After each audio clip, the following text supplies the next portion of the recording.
Come here.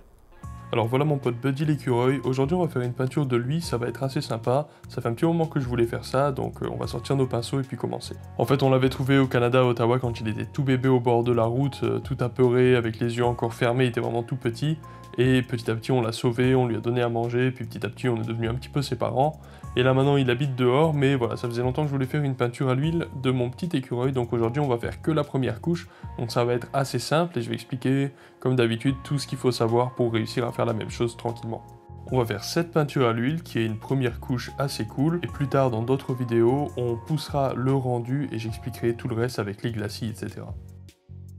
Donc comme référence j'avais cette photo de Buddy qui était super cool et j'ai aussi pour le fond, pour l'environnement, cette peinture à l'huile que j'ai fait il y a quelques mois où il y a un aspect comme ça un petit peu flou, un petit peu nature que j'aime beaucoup.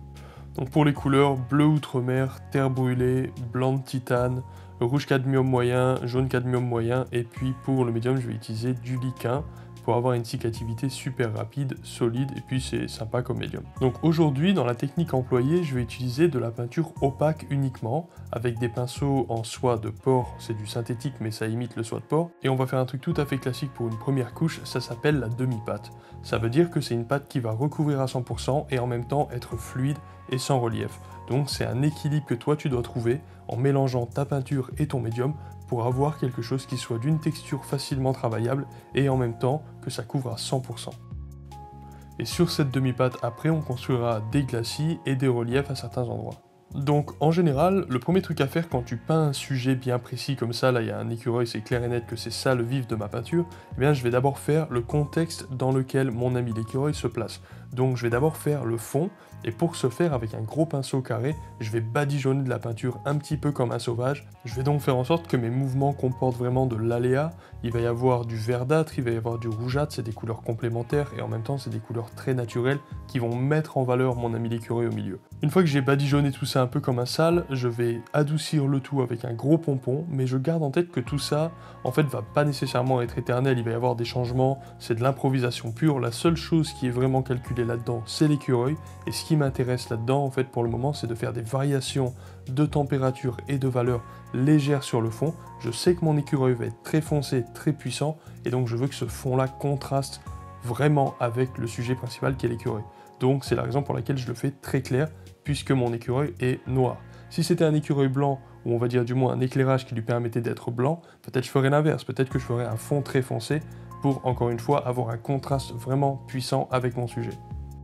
Donc après tu vas avec ce que toi tu aimes, moi là ce que j'ai envie de faire c'est des petits champignons sur la branche, en fait ils se baladent visiblement sur un tronc, il y a des petits champignons, il y a de la vie, peut-être que je rajouterai des insectes plus tard, on verra. J'adore toutes ces photos macro où on voit les choses d'extrêmement près, je trouve que c'est à chaque fois une fenêtre ouverte sur un monde qui nous semble très très lointain, en fait les choses toutes petites comme ça on les regarde quasiment jamais, mais en fait ça regorge de vie et c'est tout à fait fascinant quand on prend le temps de le faire. Donc c'est ça que j'ai envie de montrer dans cette peinture, c'est cette proximité avec le tout petit. Mais pour ce faire, pour le moment parce que c'est la première couche, je vais pas trop m'embêter avec les couleurs, du rouge, du machin, on voit que tout ce que je fais c'est extrêmement désaturé, et je me focalise sur les valeurs, ça veut dire est-ce que c'est foncé, est-ce que c'est clair. Et plus tard dans les couches suivantes, probablement en glacis, je rajouterai des couleurs qui sont plus vives, et je vais pouvoir me permettre de faire beaucoup plus de subtilité, on verra ça dans les couches suivantes. Bon allez, c'est maintenant que ça devient intéressant puisqu'on va peindre notre ami Buddy. Donc puisque Buddy est un écureuil noir, on a en gros deux options. Ou on prend du noir, mais c'est pas très rigolo et puis ça a tendance à matifier un peu la peinture, ou alors on va prendre du marron et du bleu et on va les mélanger ensemble, on va trouver le point d'équilibre qui va créer du noir.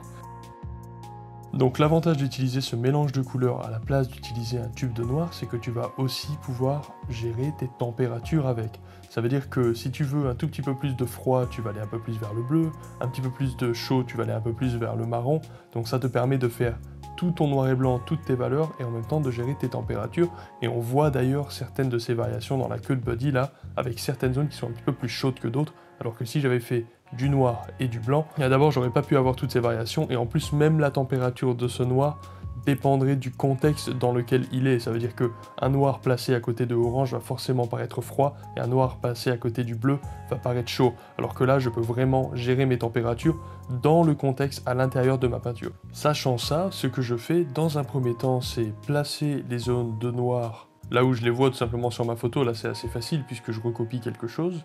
Donc je place des pâtés de noir. Ensuite je vais placer les couleurs qui sont moins foncées que le noir, donc on va dire toutes les zones de gris qui sont quand même très foncées par rapport au fond, mais qui restent quand même beaucoup plus claires que le noir. Et ensuite, une fois que j'ai placé les masses de couleurs avec mon pinceau, eh bien je le sèche un petit peu, je le lave un petit peu, et en fait je vais travailler un peu la texture, je vais fondre ces zones de façon à ce que ça ressemble un petit peu plus à des poils, même si pour le moment je suis pas très loin dans la texture de poils, et le but de cette séance là c'est pas de donner quelque chose de réaliste de très près, mais avec un petit peu de distance déjà on voit le modelé de l'animal, on peut voir sa forme et on peut commencer à apercevoir une texture de poil un petit peu.